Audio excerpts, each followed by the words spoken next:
Welcome to episode 127 of the Startup Show. Today, I'm here with the CEO and co-founder of Datacrushers, James Oppenheim, and we are talking about inspiration for entrepreneurship. Obviously, we talk about Datacrushers, but we talk about a very important aspect of life, which is called the work-life balance. Make sure to stay tuned.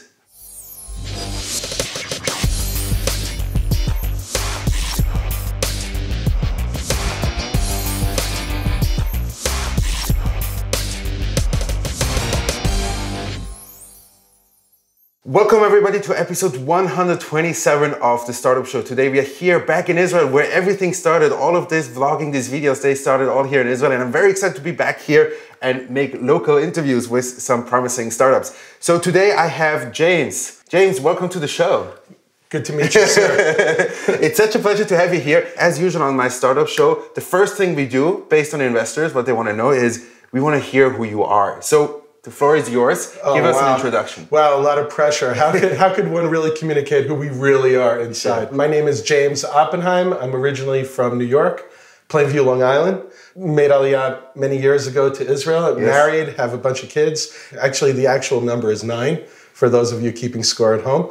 And been in online monetization strategies for years, high tech, for a lot of time here in Israel, and a lot of different iterations in online publishing, in ad tech, and so forth. My passion is to build great companies that have a global impact, using the technologies that we know well with my partners and my friends to make an impact in the world and create businesses that give tools to folks globally that could impact their daily lives. Cool. So when you look at, as your kind of like inspiration for entrepreneurship, what drives you to like really, do this building a business by yourself versus like working for a corporate? First of all, there's ADD, which is a very powerful influence on my life. Secondly, many years ago when I ran jpost.com, I used to run all of digital for the Jerusalem Post.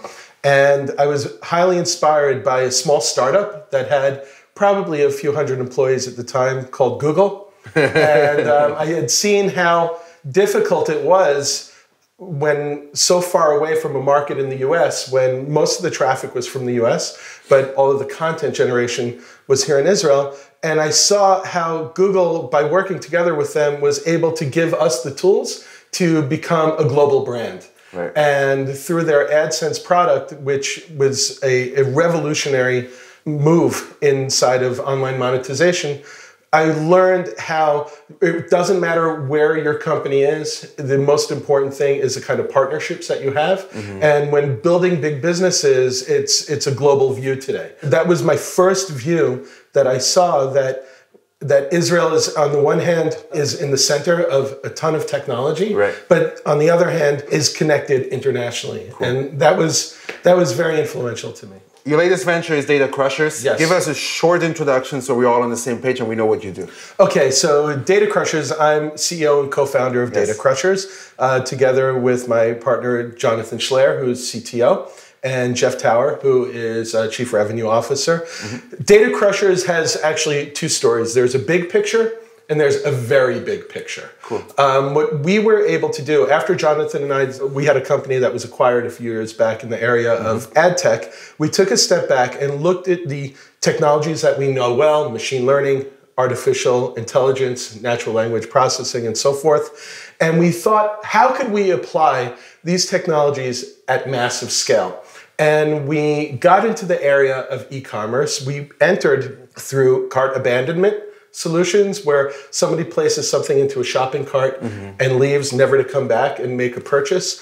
And we saw how that entire process of abandonment was bad for the individual website. This is the big picture story. Sites, if you're spending $1 for a click, then $2 or $3 are wasted as a result of abandonment. Then we expanded the business to a very big story, where we look at cart, search, and browse abandonment and be able to calculate the value of how much of a hemorrhage that is in the world of e-commerce, together with our mentors in the Citibank Accelerator program. We're in the Citibank Accelerator program, also in Visa Studio. we were able to determine the size of the problem of abandonment as $20 trillion in 2017. It's a monster. It's a massive problem. So on the big picture is how we're able to work with e-commerce companies to improve their metrics. We're able to boost revenues up to 40%. But the very big picture, and this is why we're interesting to companies like Citibank and Visa and others, from an industry perspective, that is a massive material impact. The fact that there is so much abandonment going on in online and especially in mobile devices, that they're searching actively for technologies like Datacrushers that are able to work at massive scale using any technology platform in any currency and in any language on the fly. And the industry and e-commerce, kind of where e-commerce and fintech meet, that is exactly where we positioned Datacrushers to be part of massive solutions to chronic problems on the internet. Very cool. So, you know, what I like to do on the startup show is like, give me an example of a couple of, let's say, your customers that you have. I saw online you have a bunch of customers that are happy customers. And maybe you can run down. Oh, they're delighted. Delighted. How they are actually using your product to, you know, increase sales or Sure. kind of like the KPIs. Well, one of the things that's cool about what we did in Datacrushers, which is a big competitive advantage for us. Most competitors in the market require what they call integrations. They take a lot of time and a lot of heavy lifting on the part of the client. I've seen on certain websites that are in the space of revenue generation and revenue discovery that they get started lightning fast in 45 days. Well, for us, it's just a simple, remember we were talking about Google before and it was so inspiring to me. One of the things that Google did that was cool is you place the code and make money. Place code, make money. And that was our inspiration. Yeah. So rather than require integrations and configuration, with us, it's placing code and within a few days, the site makes money. So the general use case that we have is we love the bigger the site, and the more complicated the site, the better, because those are the kind of sites that don't have out-of-the-box solutions that they've ever been able to work with. Right. So we're very hot in travel, in tickets, in various languages that we support. Like I said, we're language agnostic, and any platform in currency. Yeah. So a typical use case would be we begin to work with the site, whether it is a warm intro from a company that's in the fintech space or baked into a fintech solution. And after placing code within just a few minutes, very simple. If anybody out there in TV land has ever used Google Analytics, you know how simple it is to place this code. And then we are able to begin to detect the nuances of the site through the user, the actual site user, customers, through the products that are on the site and the site themselves. Then our tools, what we call crushers, there's data on one side on the analytics, and then crushers on the other side. That are the tools, and that's how we bring it together. So when you look at the data that you have, I guess you aggregate a ton of data. There is so much data, Cédric, that's floating around there. One of the keys, you know, Steve Jobs said something well, he said a lot of things that were interesting. One of the things that he said was so interesting is the toughest part of his job is to say no, because there's so many things to do. Yes. And part of the genius of what Dr. Schler built inside the system is to be able to discern what is the noise and what is the important data. In the parlance of our times, it's called actionable data. Right. What is the data that's usable? And we focus like a laser on that to make it dead simple for all of our clients. Right.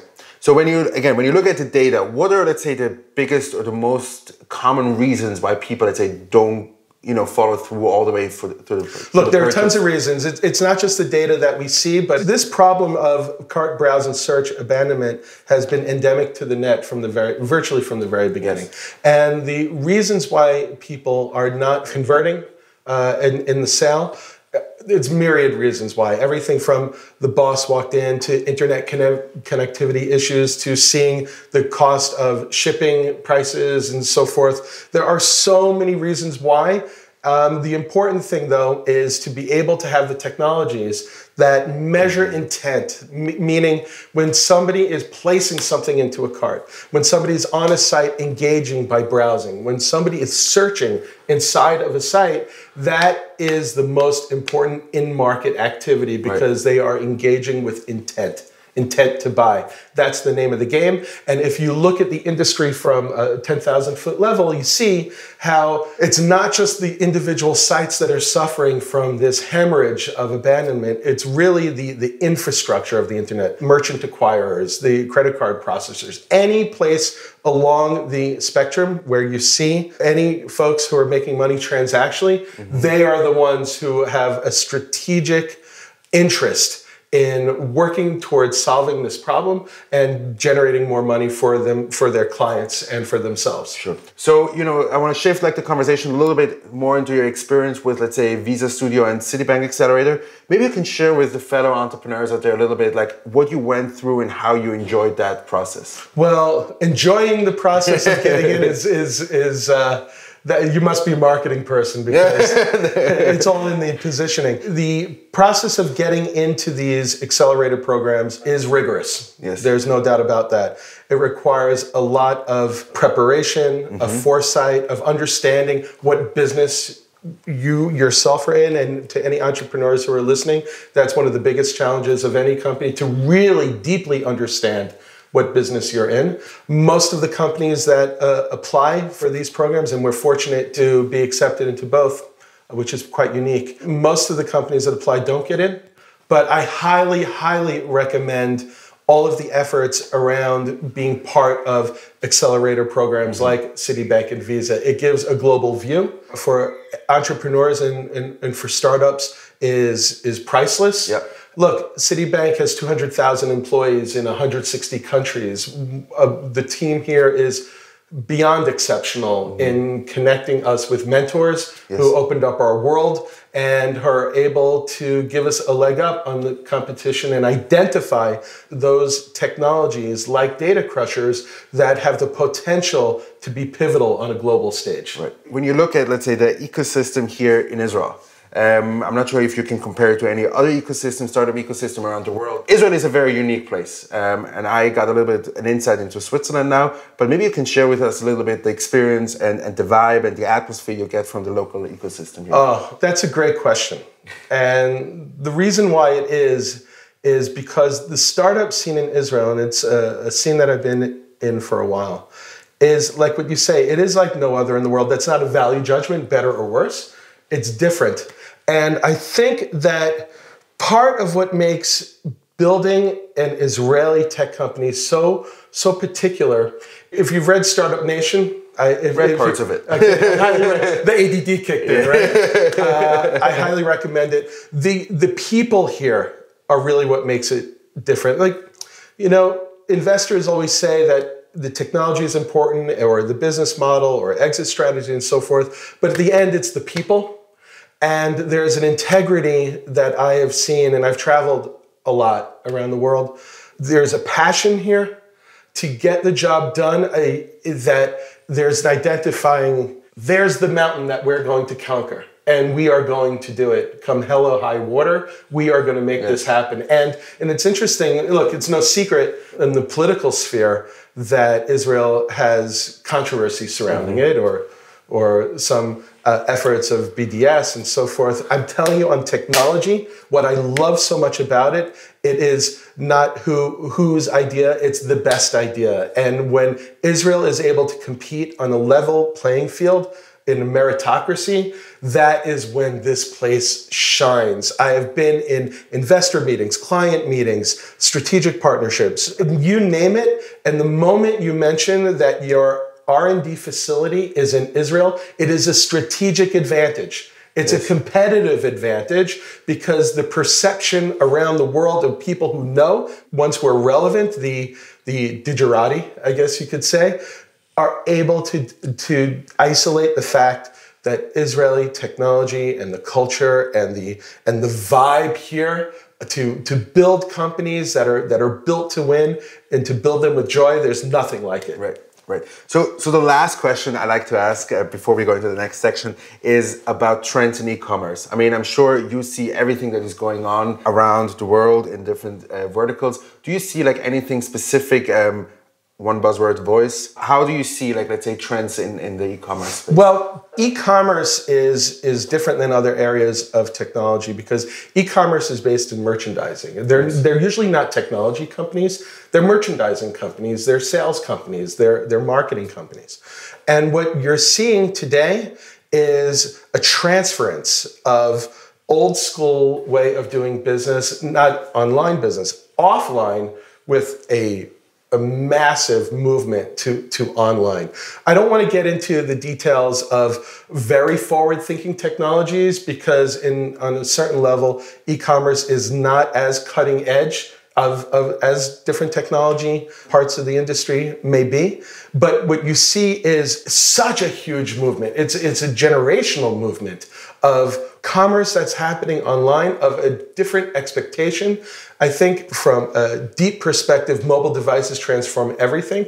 And the view of the consumer today is that every bit of information, details of knowledge literally fits in the palm of their hand. And that is transformational. John Wanamaker, who founded the department store, over 100 years ago, yes, he said something interesting. He said, he knows he's wasting half of his advertising budget. He just doesn't know which half. It's different today because with the amount of data and with the amount of analytics that are available, we're able to determine and be a lot more efficient.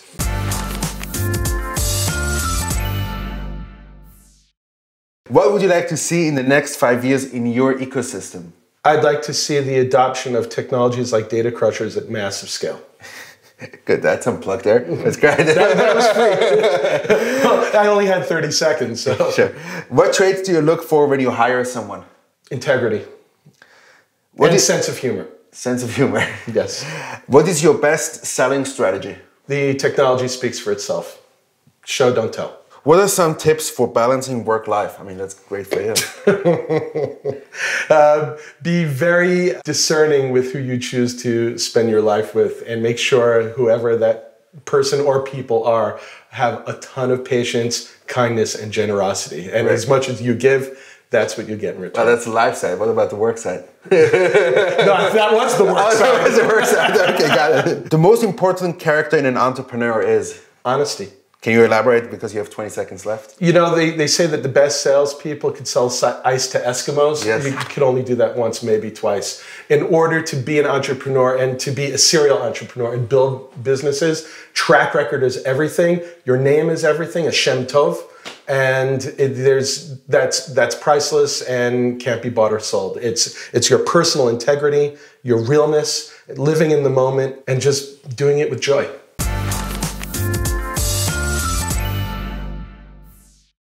James, now is your moment. You want to become a legend. You want to leave your legacy for the future. You have about, let's say, 30 seconds to a minute to give some expert advice in something that you feel you are the expert. I am a father of 9 children, so I don't know if we could talk about that expertise. Sure. It's a life worth living is based on giving. And to be able to give without any expectation of something in return creates a world that is one that I want to live in. And it's one that's based on being rational and using logic and using gentleness, like what we said a little bit earlier. To any entrepreneur, it's about being real and owning it. In that sense, I hate to use that kind of terminology, but when you're out there, it's you out there. Don't hide behind the brands or the names or the technology. It's really you. And the more of you that you put out there, the more joy and the more success, real success in life, the important kinds of success you'll have.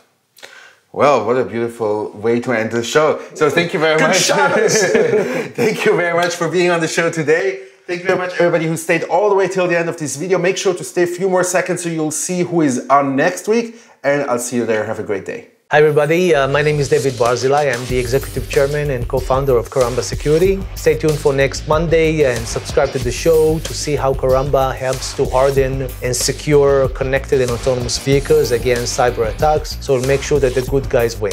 Stay tuned.